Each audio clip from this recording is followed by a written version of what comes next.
This is the part that I think technology people, being so obsessed and in love with their technology, do not see that there is a change management component in order to make this a positive environment for people, in order for people to actually embrace it and love it and see the beauty of it. And if you don't take that into account, you're going to be selling a lot of tools to a lot of fools. So, Work Positive Nation, here we are beginning 2025. And I bet some leader, maybe even you, is talking about driving your company's change for success. Well, what's the key to achieving those transformational efforts? My guest today says the key is your employees. I'm Dr. Joey Fawcett, host of the Work Positive Podcast, here to help you do one thing today that creates a positive work culture so you grow people and profits. We talk on this episode of the Work Positive Podcast about how, in order for customers to choose your product and get the most out of it, you, of course, must have an exceptional product, and you must have a great, dedicated, happy team that stands behind that product's success. Engagement lies at the heart of this product and people intersection. So my guest today is one of the world's leading authorities on customer experience, strategy execution, and employee engagement. His insights and methods successfully transformed over 200 corporations worldwide, making him not only a forerunner in the field, but a proven practitioner. These corporations include Hewlett-Packard, Mercedes-Benz, Johnson & Johnson, Royal Caribbean Cruises, Thomson Reuters, HSBC, FedEx, and the University of Pennsylvania. You read his work, I'm sure, in over 300 articles, including the Harvard Business Review and Chief Executive Media, the Wall Street Journal and the Financial Times, the Times of London, Smart CEO Magazine, ABC, CNBC, Bloomberg TV, and MSNBC. Ready to engage your teams? Then lean in, listen up, and love your work to create a positive work culture that grows profits and people on this episode of the Work Positive Podcast. Work Positive Nation, help me welcome Lior Arusi. Lior, welcome to the Work Positive Podcast, my friend. Well, thank you very much for having me on the show. Yeah, I see you've been celebrating there by your background. It is the season to celebrate, right? It is indeed. And I love this is a piece of art actually that I own, and I just turned it into digital for the background. It's a beautiful piece that everybody can find their own color, because we are diverse and we're not one size fits all. So it's celebrating that, and hope your audience will enjoy it. Oh, I'm sure. And Lior, you've made a most excellent career and helped so many household name companies to be able to find that celebratory diversity and the unity in the midst of that between products and people. How did you first get into this work? So it's interesting. I got into it straight from the product side of things. I started my career in technology. I was involved in several startups. I was involved at HP. I was an executive at HP at the Internet Security Division. After that, with another company that specialized in software for the contact center business. So we were very product oriented. And I noticed over time that my clients needs a little bit more than just the product. Or one of them said to me once, he said, Lior, even a fool with a tool is still a fool. You're selling us the product, but we're not ready culturally, we're not ready organizationally, we're not ready strategically. Like the narrative is not there to support the new capabilities. So all you're leaving us with is with a tool. And when I realized that we are going about it in the wrong way. And we do need to bring the people to embrace, to be excited, to see that as a next chapter, as opposed to see that as a threat. What I did notice over all of my work is that when people see a new product or a new technology, the default reaction is we're victims. And we're victims to this change. This change was not brought upon us by choice. It is forced upon us. And then people are wasting time fighting it, denying it, doing all the wrong things, where in reality, it's here to stay. And we're just wasting time. And even when they use it, they're disgruntled, they're unhappy. I'm like, guys, the story is not working here. We have a great promise that is having a very bad PR. I love it. So many companies just assume we're going to have the best widget or product or whatever that is, and it'll take care of itself. What was the shift like for you from the product side to a people and product side? So I have to say it was very painful at the beginning because you're absolutely right, especially technology companies that are working for years to release a new technology. They're so obsessed with it, they're in love with their features, and they never look at the interaction with the human beings and the threat sometimes that it can bring to them. I'll give you a very simple example. CRM, customer relationship management software. Sure. For years, we were pushing it, but salespeople saw that as a threat. It required transparency. It requires documentation.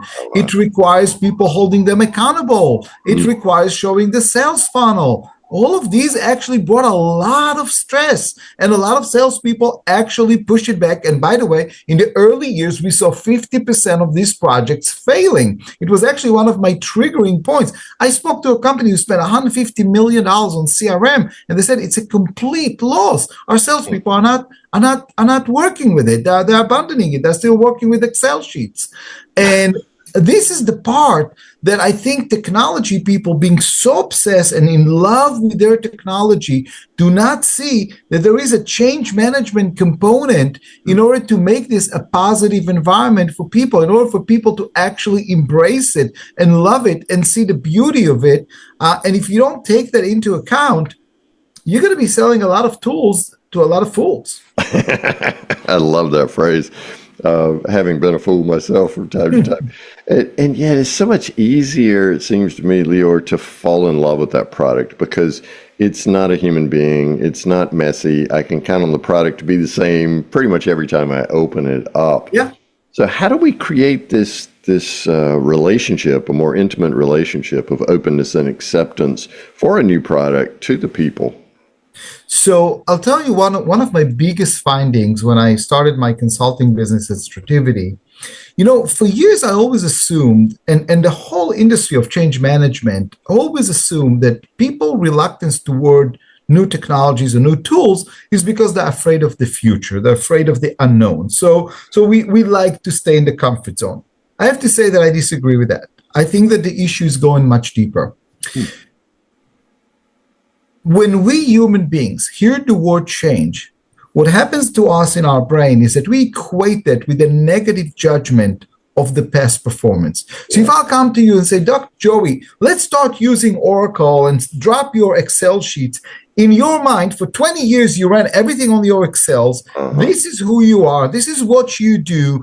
And I'm taking it and I'm saying, tear it apart, leave it alone. And you're saying, you want me to call 20 years of my life a mistake? I can do that. Right. It's too big. It's too big of a burden. And what we discovered is because you're stuck in the old story, you cannot move to the next chapter, whatever the next chapter is. So the obstacle to moving forward, to embracing the future, to being future ready, it really resides in our ability to adapt the past chapter and help you write the new one. So it was all about the story, not about the facts. I mean, we don't live in facts. We live in stories. And if I want to transfer one person from one story to the other, create a positive environment, they need new skills to do that. So here's what we learned. When we go and look at the change, we ask employees to split the purpose from the tools.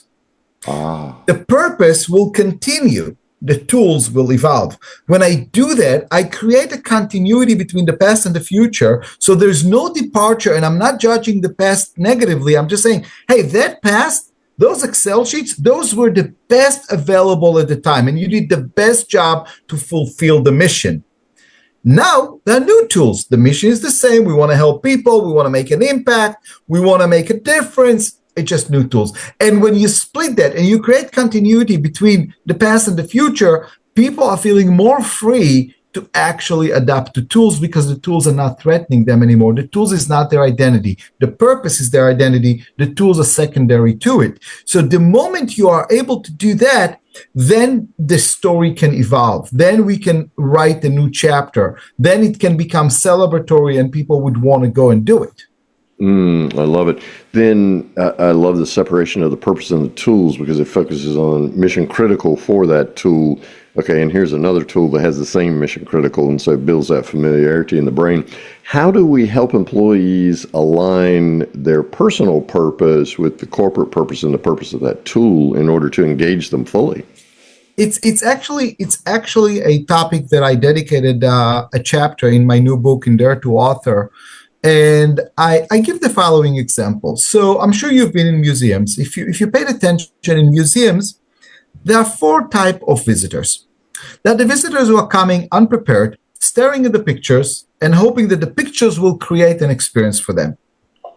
Then there are the other ones who are actually hiring those audio guides, and at least they're trying to understand what the pictures are saying, okay? At least there is some effort in order to understand it. Then there are those who are coming with a group, and then there is a guide explaining to them. And the last group are the ones who research everything in advance, and then they're finding some interest in those pictures because they were involved and engaged in advance to find purpose in that art. And in the book, I'm saying the same thing is true about purpose. A lot of employees think that they can show up blank to the workplace and think that purpose will be bestowed upon them by the CEO. That's not how purpose works. That's not how purpose works. Purpose is what you find when you are engaged with your work. Purpose is not happening because the CEO is going to hand it to you on a silver platter or somebody's going to write it on the wall. The problem with a lot of those organizations is it's on the wall, it's not in the soul. But my main point to people is, first of all, if you want to find purpose in your work, you need to find a purpose in your work. That's the first thing. Now let's go to do you know what your purpose is? And another chapter there talks about what is your center of gravity. Is the center of gravity self-gratification? Is your center of gravity just how can I be happier in life? Or is your center of gravity is what impact do I make on other people? What is the power I have that I can give to other people and make a difference in their life?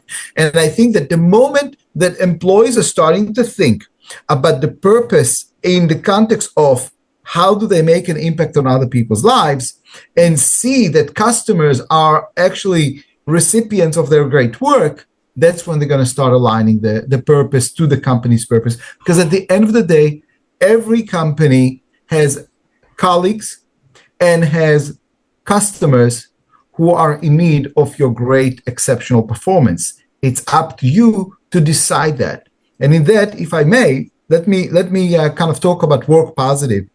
So one of the hardest things that I deliver to CEOs is I said, look, every one of your employees have two levels of performance, average or mediocre and exceptional. You cannot force an employee to deliver an exceptional performance. That is a personal choice. You cannot make them smile sincerely. You cannot make them care. You cannot make them lead. You cannot make them think outside of the box. You cannot make them take a risk. You cannot make them be creative. If they feel it, they'll bring it up. You can create an environment that invites them. You can create an environment that will invite them to exceptional, but you cannot and therefore you think that the performance you're getting is the most you can get. The answer is no. There is an element of choice. That's the choice between I'm a victim to the processes of the company or I'm the hero of creating the next story for my customer. That choice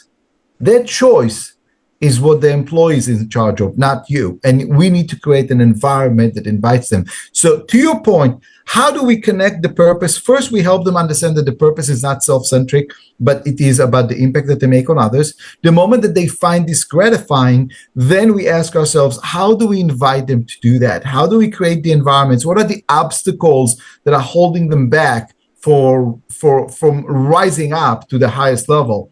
And that's really where it all comes to life. It's not what's on the wall, it's what's in the soul. So well said. So the culture itself can stimulate mediocre performers to exceptional performers. What are some of the tools that you've seen or culture experiments that prove to be worthy that you've seen that help CEOs and leaders and others take employees from mediocre to exercise that choice to go from mediocre to exceptional? So when CEOs ask me how to start, the hardest part is to deliver to them the message that probably their culture right now is littered with a lot of bad processes and communication that is shutting down the choice for exceptional. And in one radical case, I actually used this when I launched a campaign within one of our clients called Kill the Stupid Processes. And we paid people money to tell us about stupid processes that they are being forced to use in order to serve the customers. And that surfaced a lot of stupidity. And I'll tell you where that stupidity came from. Yes. So you ask a CEO, why are you doing this? He said, oh, that. Well, in 1999, we had this one employee who was addicted to staplers, and he was stealing staplers. So now nobody is allowed to have staplers. And I said, what about this one? Well, in 2005, one customer cheated us. So legal said that from now on, nobody's allowed to do that. And what you're really facing is a culture where everyone is being called cheater and liar unless proven otherwise. And when that's the vibe, I'm not going to rise up to exceptional when you are going to check on me. And I ultimately asked the CEO, are you a company of stories or are you a company of processes? Are processes superior to people or people superior to processes? So that's the first layer.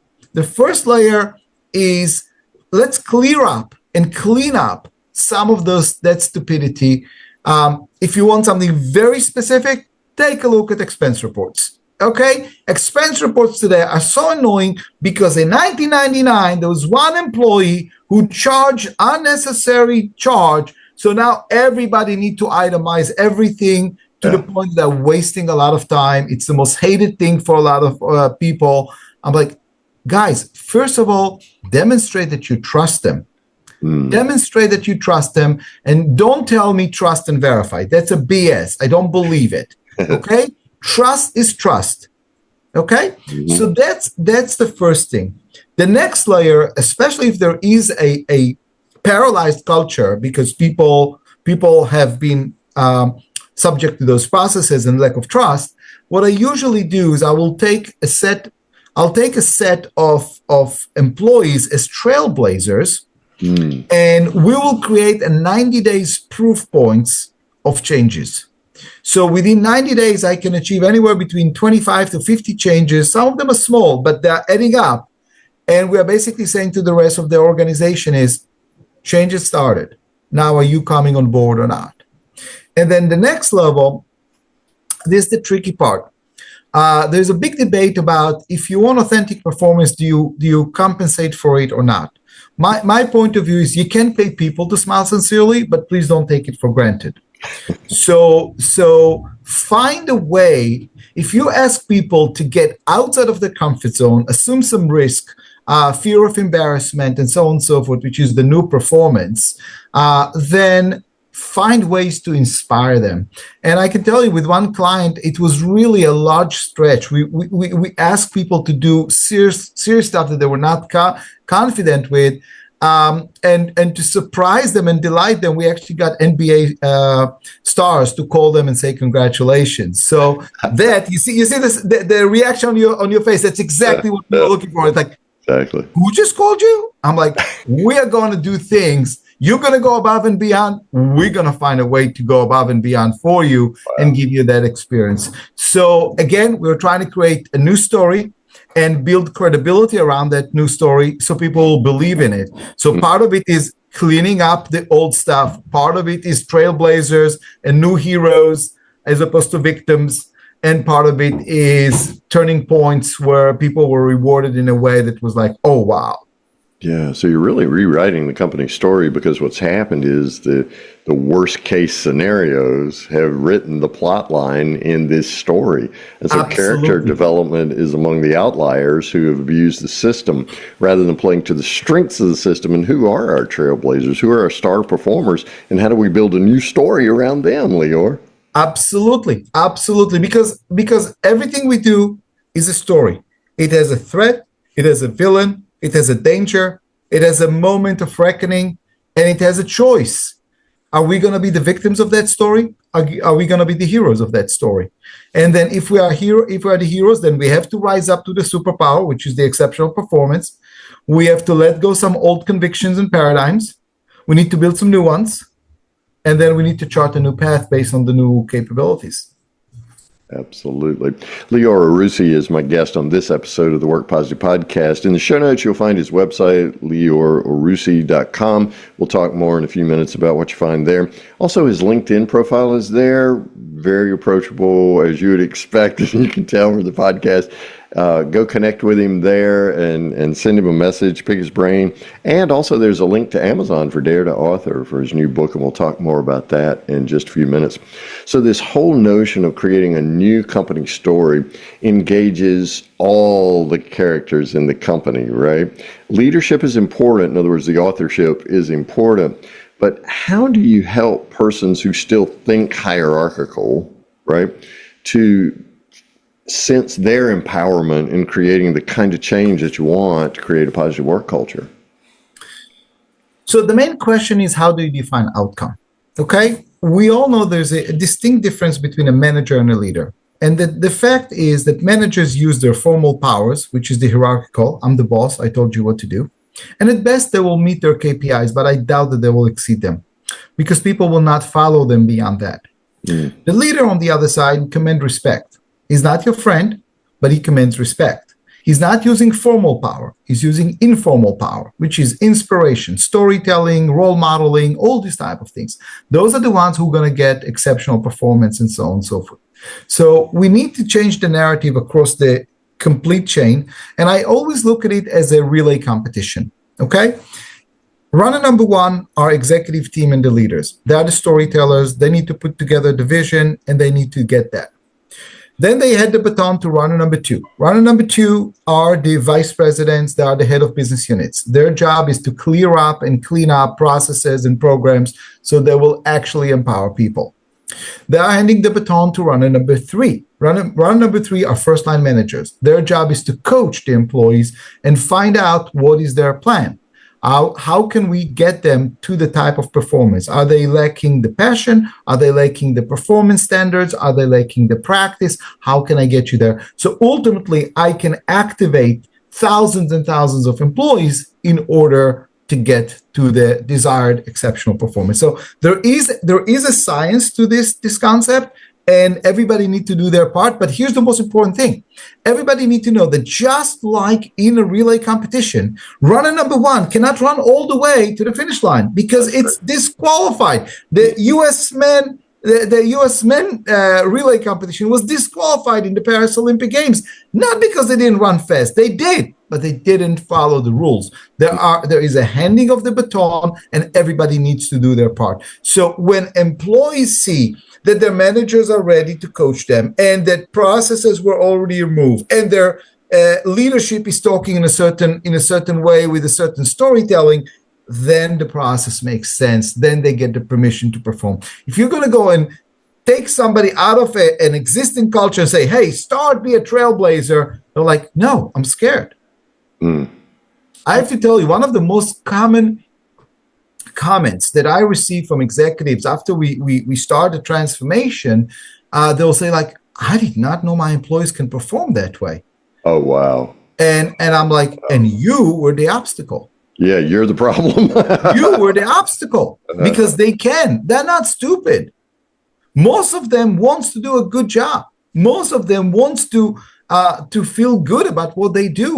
Most of them, your job, by the way, there's also another debate about what creates a good culture. Do you give them more swag and more merch? And I'm like, guys, they can buy that t-shirt elsewhere. That's not what's going to do. Give them purpose. And I have to tell you, we've done hundreds of employee engagement studies, and we correlated them to retention and to satisfaction. And I have to tell you, 2 drivers came up as correlated to retention and sense of purpose. And that is, I know the impact I make on my customer, and I have the tools and authority to get the job done. These are the 2, not extra hours, not work-life balance, not I have a friend at work. None of those correlated the way these 2 factors correlated. I know the impact, which means I'm a person of power and I can make an impact, and I have the tools and authority. And the first question every manager need to ask is, did I give them the tools and authority to get the job done? Because if you want to hold people responsible, understand what the word responsible means. Responsibility, the ability to respond to the circumstances you put me in front. I love that. Did you give them the responsibility? Because if you didn't give them the responsibility, then they're helpless, then they're victims. Yeah, and unable and unempowered to affect the change that we're looking for in killing these stupid processes. So that is the ultimate connection. Tools, I mean, you got to have the tools, right? Well, you don't have to, but in order to do your job promptly and appropriately, you have to have those tools.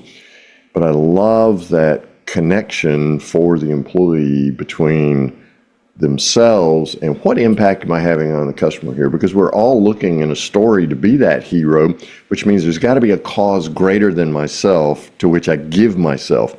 And that's I think the linchpin to go from mediocre to exceptional is I can see the change, the positive change I'm bringing about in the world for these customers.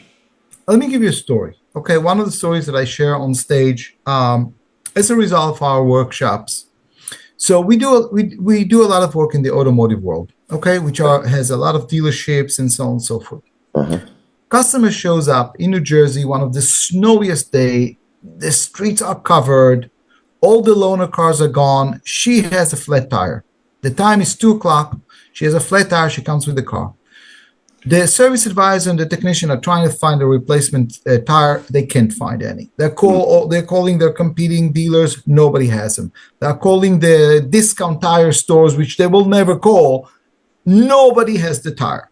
Now, from a process standpoint, they could very easily hide behind it and says, "Ma'am, I don't have any loaner cars. Please leave your car. We'll get the tire. We'll fix it. We'll call you back." That's the answer.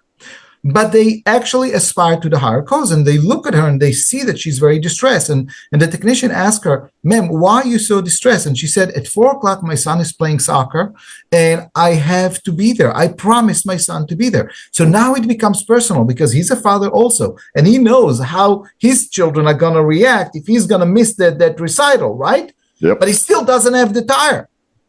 But that's when he shifted to what I call the power you do have, not the power you don't have. And we all have power that we have and power that we don't have. And he's thinking. It's like, this tire is available in one place. At the showroom, I have a brand new car that has this tire. He goes to the showroom, he removes the tire, leaves it on a jack, not even replacing it, and go and install it. And she sees what he's doing is she starts to cry. And she's like, "No one ever treated me like that." And I remember speaking to this guy. He's like, "Leo, this is exactly it. I focus on the power I do have." Now, here's the thing. If you know anything with car dealerships, you know that the service and the sales departments do not talk to each other. There's a big animosity there. Yep. Not only the salespeople did not start yelling at him, but you know what the salespeople did? They all took their customers who were on the floor and they said, "Look, you can buy a car anywhere else, but who's going to do this for you?" Oh, wow. There's the ultimate. So, but this is about rising up. This is about seizing the opportunity, because and this would have never happened if the culture did not tell him, "You can do that." Now, this is how we move from processes where he can hide behind them saying, "I don't have it, I'm a victim," to he chose to create an amazing story based on the power he does have, reached out, but he knew management will back him up, and the reaction from the sales force were all only validating that he was doing the right thing. He created the story. That's the power of when they rise up, and you cannot force it from the top, and you cannot write a process that say how to deal with the snowiest day when you have no loaner. You don't have that. No, this is where people shine, and they leave after that. And that technician said to me, "Leo, it was one of the best days of my life. I felt like a superhero. This is what I'm here for." Wow, that's informational and inspirational.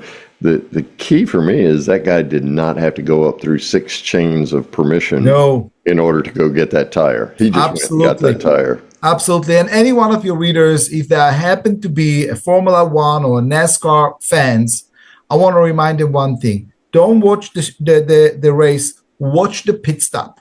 Yeah. At the pit stop, 16 engineers are replacing 4 tires in 2 seconds. And you know what they cannot do? None of them can say, hey, just 1 second, I want to call my boss because I see something here that doesn't. The moment that happens, The race is over. You might as well just pull the car back into garage. That's right. It's not, The race is done. guys, this is performance in the moment of truth. And the question is, did you train and prepare your people to perform in the moment of truth? That's when they're going to rise up to be heroes of the story. Otherwise, they will default to be victims of the story. I absolutely love it. Leo Arussi is my guest on this episode of the Work Positive Podcast. What are we going to find when we go to leoarussi.com, which the link is in our show notes? What are we going to find there, Leo? What you're going to find is wealth of articles, because I publish new articles on a regular basis on the topic of employee engagements, culture, transformation, and the consumer mindset. So you'll find variety of things for different levels. You'll find some of my videos. You'll find a connection to my YouTube video very soon, hopefully a connection to this podcast as well. So wealth of data and articles to trigger, inspire, create an intervention, whatever it is, that will make you rethink and say, what is the one small thing I can do tomorrow to start doing things differently?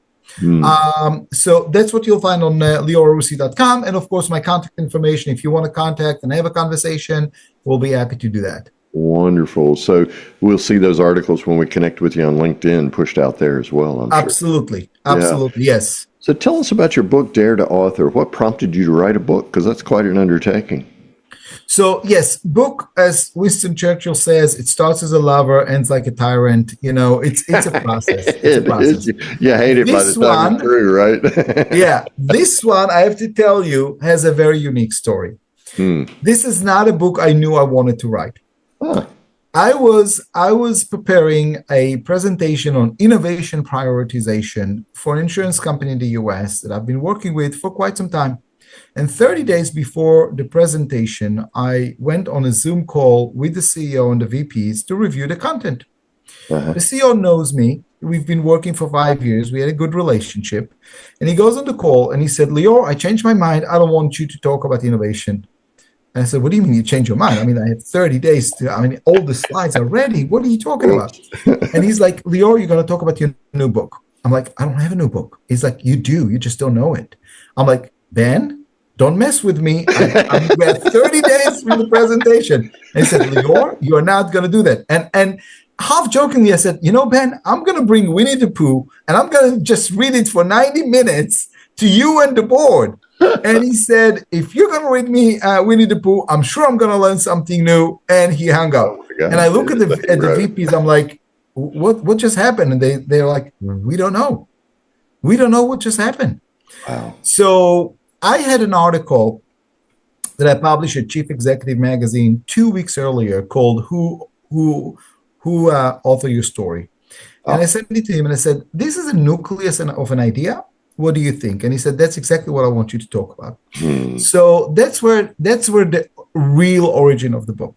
But the book evolved because, as I said, I've worked with over 400 transformations with brands around the world. And really what I found is that in order to mobilize and activate employees, I really need to help them rewrite the story.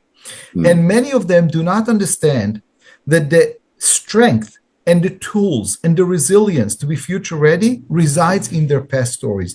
What they don't do is convert the past stories into future tools and future insights. And that's really what the book is all about. Dare to Author is not about journaling your emotions. It's not about bringing to closure your pain. It's about understanding that in order to be future ready, in order to embrace change, in order to enjoy change, we need to convert all experiences into future tools. And the book actually includes a lot of prompt questions in every chapter that allows you to reflect personally and start building your own strength and your own tools in order to view the future and be relevant in the future and lead the future. I love it. I love it. Dare to Author. It's on Amazon. The link is in the show notes.